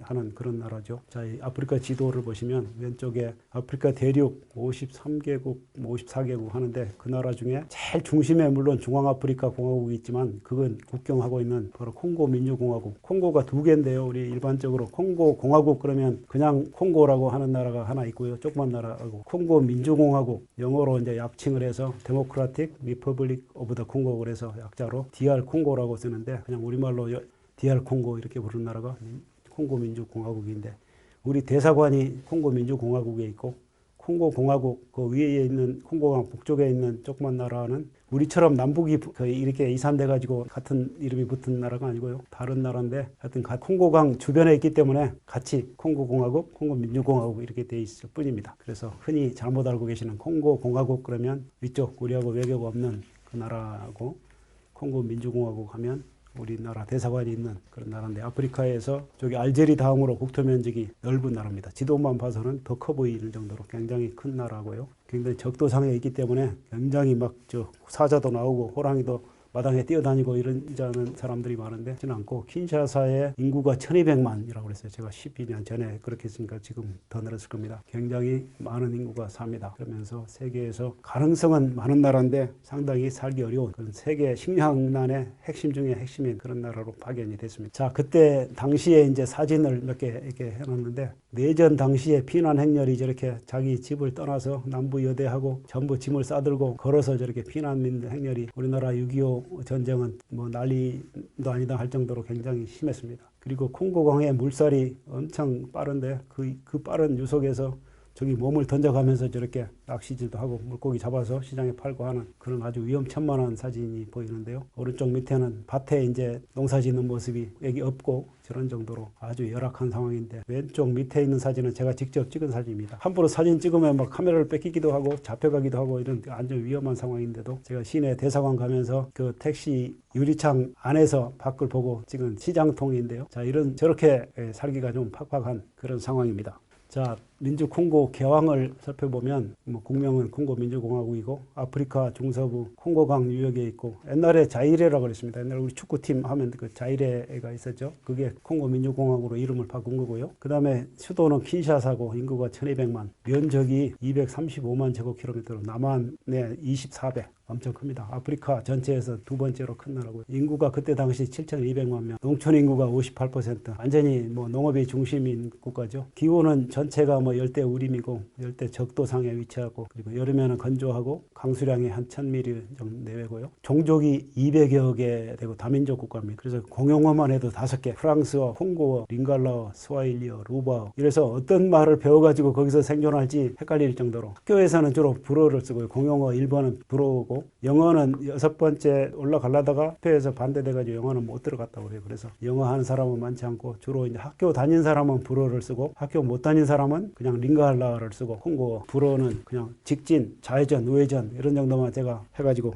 배우다가 말고 왔습니다만, 콩고의 농업 현황을 살펴보면 오른쪽 위에 사진 보신 대로 이게 주식 작물 카사바입니다. 카사바. 제가 토요일 날 오후에 그 주말 산책 나가서 가다 보니까 이렇게 농부가 카사바 한 뿌리 캐가지고 어깨에 메고 가는 것을 직접 찍은 사진입니다. 2010년 12월 11일 시간까지 15시 이렇게 토요일 날 오후입니다. 그 시간까지 나와 있는데, 저게 카사바가 제일 주 작물이고요. 그 다음에 사탕수수, 플랜테인, 튀겨 먹는 바나나를 플랜테인이라고 그러는데요. 하여튼 바나나가 세 번째, 그 다음에 옥수수, 땅콩, 신선 채소, 약간 쌀도 뭐 32만 톤, 아주 우리 10분의 1도 안 되죠. 고구마, 이런 게 이제 주 식량 작물이고요. 농업 인구가 전체 인구의 58%, GDP에서 농업이 차지하는 비중이 55%, 굉장히 살기가 팍팍하죠. 우리 옛날에 50년대 뭐 이 상황이나 별 차이가 없을 겁니다. 비료나 농자재가 많이 부족해서 단위 면적당 생산성이 많이 떨어지고, 그래서 경지 면적은 지금 현재는 국토 면적의 3% 내외라고 하는데, 경작지 개발 가능 면적은 브라질 다음으로 세계 2등이라고 그래요. 굉장히 가능성은 큰 나라입니다. 그래서 이제 저희가 갔던 거고, 막상 가서 보니까 참 어려워요. 저희는 그 농업연구소가 있으면 거기 가면 농업연구시설이나 인력을 좀 활용하니까 좋은데 그런 게 없어가지고 킨샤사 대학교 농과대학이 있어서 거리 찾아갔는데, 킨샤사 대학에 제가 가서 코피아 소장이라고 파견대 갔는데 제 책상 하나 놓고 앉을 자리도 없을 정도로 굉장히 열악했습니다. 그래서 농과대학이 아니고 교육학과 출신 교수 한 분이 이제 우리나라에 왔다가 한 분이 있어서 그분의 도움을 많이 받고 했는데, 저 밑에 사진 왼쪽은 킨샤사 대학 군내에 있는 농대 시험 포장이고요. 뭐 포장이라고 할 것도 없어요. 뭐 아무것도 울타리도 없고 아무것도 없고. 그 다음에 오른쪽 사진은 킨샤사 대학 농과대학, 거기는 시내에 있어서 이제 연습 농장이 부족하니까 좀 한 시간 반이나 2시간 떨어져 있는 그 외곽에 한 500헥타 학교 농장이 있다고 그래서 거기 가봤더니 우리가 좀 쓸 수 있는 공간이 있나 그러고 찾아가 봤더니 저렇게 생겼습니다. 뭐 옥수수 한 뿌리 이렇게 보이고, 거의 뭐 수량이 전혀 안 나올 정도로, 이게 시험 포장이 저 정도가 되니까 뭐 생각해보면 아시겠죠.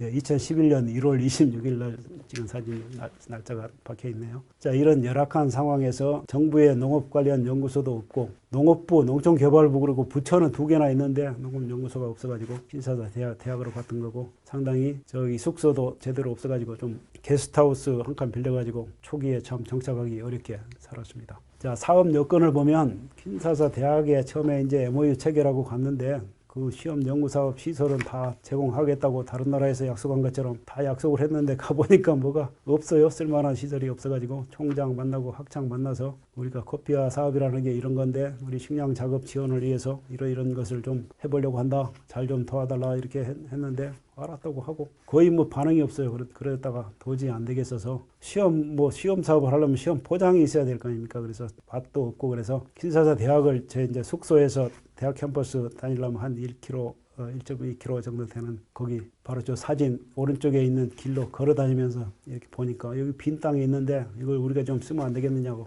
총장한테 했더니 그렇게 쓰라고. 그래서 얻은 땅이 이제 한 9,500평, 3.2헥타 정도 사용 허가 받은 게 한 몇 달 지났는데 그때요. 그래서 거기다가 우리 연구센터 건물 시설도 짓고 2층 건물 하나 짓고 제가 건축해본 경험이 없는 사람인데 하여튼 가서 맨 땅에 헤딩하는 정신으로 건물 하나 지어놓고 그 옆에다가 이제 우리가 직접 파가면서 그린하우스 2동 짓고 그다음에 직접 삽으로 파서 식량작물 연구 포장도 조성하고 어렵게 맨 땅에 헤딩을 했습니다. 그 다음 이 사진은 거기에 저희가 받았던 사용 허락을 받았던 3.2헥타 9,500평 정도 되는 산지인데요. 산지를 개관해서 우리 인턴이 그때 6명이나 초기에 인턴을 좀 많이 배정해 줬는데 인턴 6명 중에 저 엑셀을 아주 잘하는 친구가 하나 있어가지고 제가 기본 밑그림을 이렇게 그려주고 여기에 이제 설계를 뽑아 가지고 이제 요 시공을 하기 시작했는데 요 센터 전주 부지의 중심 입구 쪽에 이제 코피아 센터 건물을 2층으로 짓고 그 다음에 과체류하고 엽체류 시험 포장을 그린하우스로 2동을 옆에다가 땅 닦아가지고 짓고요. 그 다음에 양액 탱크도 설치하고 식량작물 시험 포장도 만들고 옥수수, 콩, 땅콩, 카사바 이런 거 포장도 만들고 그 다음에 무엇보다 중요한 게 이제 퇴비장. 비료가 있어야 되는데 화학비료가 거의 살 수가 없고 또 있어도 외국 수입산 엄청 비싸니까 그래서 퇴비장을 그 산하초는 주변에 많으니까요. 퇴비장을 만들어서 자체적으로 퇴비를 생산하는 그런 시스템으로 갔는데 울타리도 없어가지고 저 주변에 대나무를 사다가 울타리 친 겁니다. 저 왼쪽 밑에 사진은. 그게 이제 입구에 모서리에 간판을 세운 게 RDA, 농촌진흥청 사업인데 코피아 DR 콩고 센터 이렇게 영어로 쓰고 밑에 한글로 농촌진흥청 해외농업기술개발센터 한글로 쓰고 그것도 쓸 사람이 없어서 저 미술대 나온 학생을 잡아다가 페인트를 가지고 저렇게 그려서 우리가 이렇게 타이핑해서 주고 이렇게 그대로 그려라 그래가지고 만든 간판입니다. 그리고 그 사람들은 공식적으로 불어를 쓰니까 밑에다가 불어로 이 프로젝트는 한국 수드 코리아 돼 있는데 남한이죠. 한국이 DR 콩고의 농업 발전을 위해서 협력 사업으로 하는 그런 프로젝트다. 이렇게 이제 불어로 지나다니는 사람들이 저 영어나 한국말만 써놓으면 뭐 하는 데인지 모르니까 불어로 프로젝트를 설명해 놓은 그런 간판을 만들어 달았습니다. 식량작물 연구 포장을 그야말로 맨 땅에 헤딩으로 시작했는데요. 밑에 이렇게 땅을 파보면 돌멩이 하나가 없어요. 전부 모래땅입니다. 모래땅을 개간해서 직접 이렇게 저 러시아산 뭐 다 고물된 트랙터를 좀 잘 해다가 바닥을 일단 좀 이렇게 나뭇가지 다 쳐내고 밭을 만들고 그 다음에 풀 깎은 것은 퇴비장에 갖다 넣고 왼쪽에는 이제 거기 우리 인턴들하고 현지 운전기사로 고용했던 현지인하고 이렇게 삽질해가면서 직접 땅을 일군 모습이고요. 저기 여성분 하나 있는데 우리 집사람입니다. 우리 집사람까지 전부 인력 동원해가지고 이렇게 밭도 만들고 또 옥수수 파종해서 이렇게 비닐 쳐가지고 비닐이라는 것을 농업용으로 이용하는 개념이 없는 나라인데 마침 우리가 저 사업하다 보니까 우리 한국 비닐 공장이 거기에 현지 공장 하나 가지고 있는 회사를 만나서 거기 공장장님한테 부탁을 해서 우리 농업용으로 쓰게 적당한 두께를 알려주고 이런 비닐을 좀 만들어 달라고 주문 생산을 했죠. 그래서 갖다가 저렇게 비닐 피복을 해가지고 물도 부족한데 물 관리도 좀 되고 잡초 관리도 되게 농업에 비닐을 이용한 아마 최초의 사례가 됐을 겁니다. 저 나라로서는. 이렇게 해서 옥수수를 좀 제대로 재배하기 위한 그런 포장도 만들어서 저기까지 되는 모습이고요. 그 다음에는 이제 첨단 농업 기술을 가르쳐 준다고 하는 사업인데 그 나라는 저 수도 파이프죠. 수도 파이프 자재나 차광막, 비닐 이런 것을 농업용 자재로 써본 경험이 없는 그런 나라죠. 열대 지방이니까 뭐 우리처럼 보건학을 할 필요가 없어서 나중에 이제 우리 자재를 가져간 것은 저것만 가져갔습니다. 저 차광망. 저 우기가 되면 폭우가 심하게 떨어지면 모래땅이라 다 이게 찔려 내려가니까 채소 재배 하나도 뿌리가 파일 정도로 이렇게 되니까 차광목을 위에다 씌워서 직격탄을 맞지 않도록 해주는 그런 이제 용도로 난방은 필요가 없지만 하여튼 그 비가림 용도로 저렇게 설치를 하고 그 다음에 철골 저 하우스는 우리 민간 전문가를 2개월 파견을 받아가지고 직접 시장을 뒤져서 수도 파이프를 샀는데 두께 2.5cm짜리 브라질에서 수입된 저 건축 자재가 있더라고요. 그래서 그걸 사다가 이제 저렇게 설계도 만들어서 전부 잘라내가지고 저 나사 만들고 해서 수공업으로 이제 해서 2동을 지었던 거죠. 저렇게 직접 이렇게 하니까 굉장히 좋아해요. 이 사람들이 야 신기해가지고 그 다음에 이제 저희가 2층 건물 지어놓은 그 완공된 모습의 사진이 여기 있는 저거는 지어놓고 입주도 못하고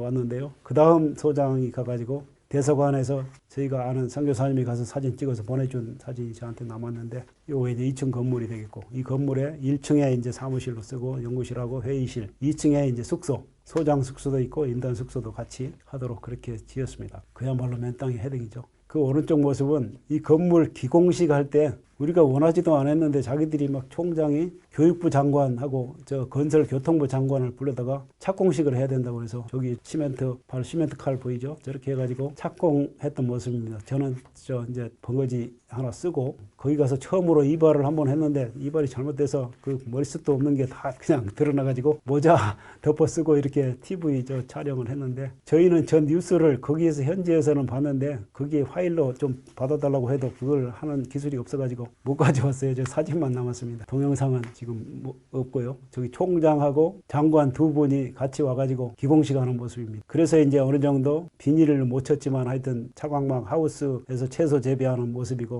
우리 인턴들하고 같이 이렇게 처음에 이제 시범 농장을 만든 그런 모습입니다. 그래서 여기에서 초기에 우리는 기반을 잡느라고 제대로 된 연구사업도 못했지만 하여튼 DR 콩고 식량 작업 지원을 위한 옥수수 시험한다고 해서 10품종, 한국 품종 6개, 외국 품종 아마 태국에서 수입된 품종 2개 하고 그 나라 현지 품종 2개 이렇게 10개 품종을 가지고 시범 사업을 시작했고요. 그 다음에 씨감자 종자 증식 보급 사업을 식량작물 기술개발 차원에서 2가지 사업을 시작했고 그 다음에 원예작물 열대지역에 우리는 열대지역이 아니어서 우리가 그런 기술들을 다 가지고 있는 건 아니지만 과채류, 엽채류, 채소로 쓸 수 있는 오이, 토마토, 고추, 무, 배추, 상추, 갓까지 이렇게 해서 시험 재배를 시작을 하기만 했을 뿐이고요. 그 다음에 문화교류 사업으로 이제 한국어 문화강좌를 개설해서 시작을 했고 한식 세계화 그때 뭐 해서 한글 학교도 연계해가지고 이제 하다가 말은 그런 사업이 됐고요. 이렇게 해서 DR 콩고 농업 생산성 향상을 위한 식량작물 기술개발이라는 그런 연구 과제로 해서 우리는 뭐 기반 조성만 했죠. 시험 포장 개발하고 관찰로 만들고 그 다음에 대나무 사다가 울타리 치고 퇴비장 2개 만들고 이런 것만 했는데 그 다음에 제 다음 소장이 가가지고 그 옥수수 품종 적응성 시험 해놓은 결과를 가져와서 논문으로 내고 했는데 그거 가지고 국내 및 해외 옥수수 품종 10품종하고 해서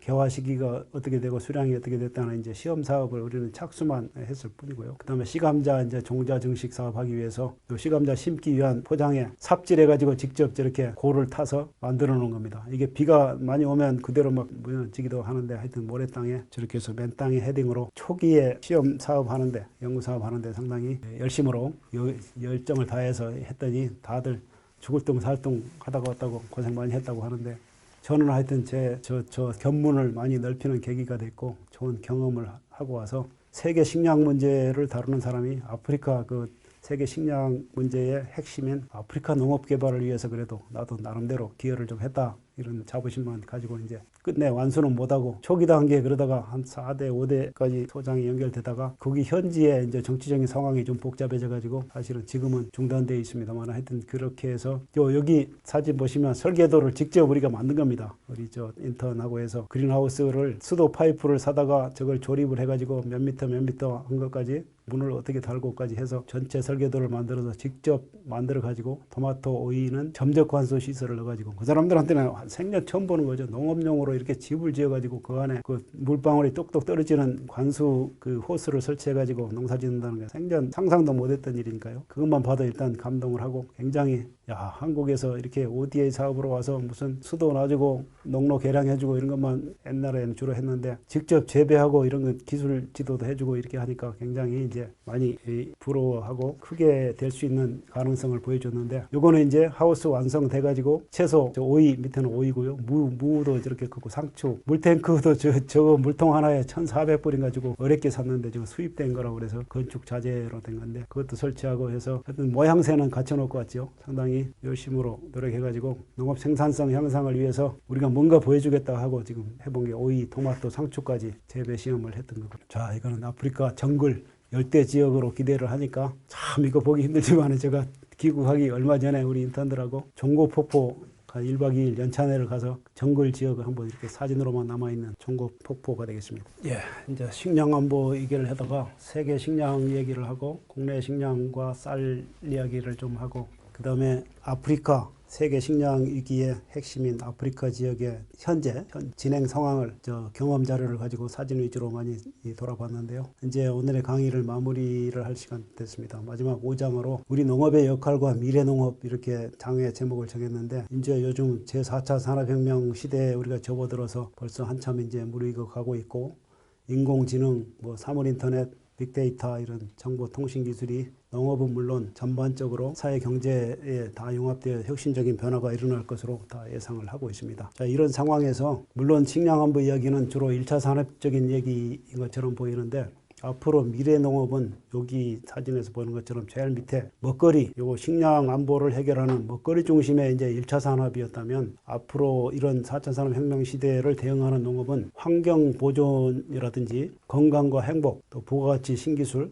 순환에너지 이런 그전에는 생각지도 못했던 이런 새로운 영역들이 많이 이제 부각이 되고 있습니다. 그래서 아마 다음 강의에서는 부가가치 신기술 이런 바이오 신약이라든지 4차 산업혁명 시대 우리 농업의 스마트 농업, 디지털 농업이 어떻게 갈 것인가 이런 구체적인 것을 좀 들여다보려고 하고요. 그 다음에 마지막 8강 부분은 어메니티, 도시농업, 원예치료, 텃밭가꾸기 이런 것을 포함해서 농촌 관광, 건강과 행복을 추구하는 그런 부분을 또 그 하나 준비를 하고 있는데요. 하여튼 오늘은 먹거리 문제, 식량 안보를 중점적으로 돌아봤습니다. 자, 우리 농업 생태계는 점점 이제 그 농업을 둘러싼 기술뿐만 아니고 과학, IT, BT의 첨단 신기술, 문화, 예술 이런 게 종합돼 가지고 그 발전하고 있는데 중점 연구 방향으로 제가 정리해 놓은 게 6가지가 있는데 두 번째 식량의 안정 생산 이게 중요하다는 얘기를 오늘 누누이 강조를 했고요. 다른 부분에 대해서는 다음 강의에서 또 하기로 하고요. 오늘의 결론으로 결국은 우리나라 식량 주권 확보 이런 세계적인 식량 상황이 어렵고 우리나라 국내 식량 작업률이 21%밖에 안 되지만 우리 주식인 쌀을 작업하고 있으니까 사실은 식량 안보에 대한 위기의식이 우리가 되게 다 해이해져 있는 상황인데 다시 한번 코로나 상황을 맞이해서 수출 시장이 불안하고 또 물류가 불안하고 하다 보니까 인플레이션이나 이런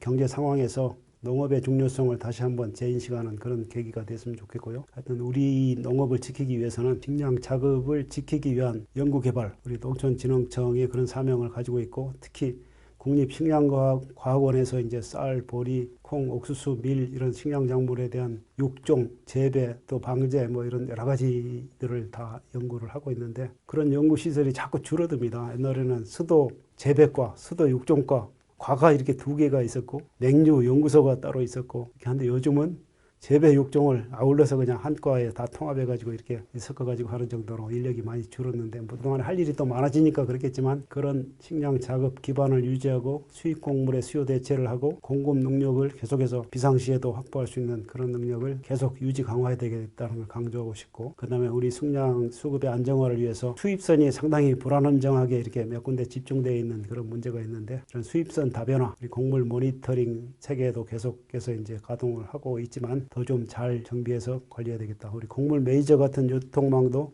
몇 차례 시도를 했습니다만 우리가 아직으로 안정적으로 잘 안 되고 있는데 그 부분은 계속해서 노력을 해야 되겠다. 그 다음에 우리가 아무리 노력을 해도 우리 부존 자원의 한계를 극복하기 위해서는 국내에만 가지고는 도저히 안 되는 부분이 있기 때문에 해외 식량기지 개발을 우리 기술을 가지고 그 나라를 도와주는 차원으로 일단 가지만 비상시에는 우리가 곡물을 우리 국내로 가져올 수 있는 그런 것도 같이 연계를 해야 되기 때문에 그 대신에 이제 철저한 타당성 조사가 필요합니다. 저도 퇴직한 이후에도 주로 ODA 사업에 사전 타당성 조사 이런 것을 전문가로 많이 다니기도 했습니다만 코로나 때문에 이제 작년 올해는 중단되어 있지만 또 아프리카 사업에 하나 참여할 계획을 또 정되어 있는 게 하나 있고 그런데 그런 차원에서 우리가 노력을 해야 되겠다. 그리고 마지막 결론입니다. 오늘의 강의의 결론은 식량 안보는 유비무환입니다. 이게 평소에 안전할 때 아무리 그때는 별거 아니다 이렇게 생각할 수 있지만 막상 터지면 이게 걷잡을 수가 없는 부분이기 때문에 그걸 같이 정부만 할 일도 아니고 국민 개인이 할 수 있는 일도 아니기 때문에 정부와 국민과 정치권 모든 부분에서 연구하는 사람과 지도하는 사람 그리고 농민, 소비자까지 모든 사람들이 그 식량 안보를 튼튼히 해야 되겠다. 잘 지켜야겠다 하는 국민적 공감대 확산에 계기가 됐으면 제 바람이고요. 마지막으로 아까 그 앞에 제시한 칼럼에도 나왔습니다만 음식물을 소중하게 여기기 그리고 조그만 불 끄기, 걸어다니기 뭐 이렇게 해서 지구 살리기에 같이 동참하는 자세로 하면 우리가 아무리 어렵더라도 솟아날 구멍은 있다 하듯이 그렇게 될 것으로 믿습니다. 감사드리고요. 하여튼 결론으로 마지막에 제가 오늘 대면 강의가 아니어서 질문 받을 시간도 없는데 혹시라도 오늘 강의 듣고 더 많은 자료가 필요하신 분들은 여기 농업은 생명창고 다운 블로그 주소가 있습니다. 여기에 들어오시면 제가 한번 시연을 해보겠습니다만은 이 상황을 보고 잠깐만 이렇게 설명을 드리면 거기에 농업 생명창고 들어오시면 식량안보 대응편이 있습니다. 식량안보 대응편이 있으니까 그걸 잘 보시면 초기에 아까 제가 제시한 그 MBC 인터뷰한 동영상이라든지 아니면 식량 안보에 대해서 세계 각국의 식량 관련 기관에서 했던 보고서, 또 우리가 대응했던 거, 제가 강의했던 거, 심포지엄 발표했던 거, 이런 글 썼던 거, 이런 것들이 거기 전부 다 올라 있습니다. 그러니까 제 책에 물론 중요한 건 다 들어있지만 사진이 포함된 자료들이 블로그에 다 있으니까 보시고, 또 우리 쌀 이야기, 제일 처음에 시작한 제가 목표가 그거였으니까 식량 안보 대응, 우리 쌀 이야기가 제가 제일 많이 하는, 제가 연구 성과로서 제일 많이 가지고 있던 그런 활동 내역이니까 거기에서 쭉 목록부터 시작해서 살펴보시고, 나머지들은 아프리카 이야기라든지 아니면 해외여행, 뭐 이런 취미생활, 이런 주변 신변 잡기 같은 거는 관심 있으시면 보시고 안 보셔도 좋고요. 오늘의 주제는 식량 안보였으니까 같이 노력해서 같이 잘 사는 그런 나라가, 국민이 되었으면 좋겠습니다. 자, 마치겠습니다. 감사합니다.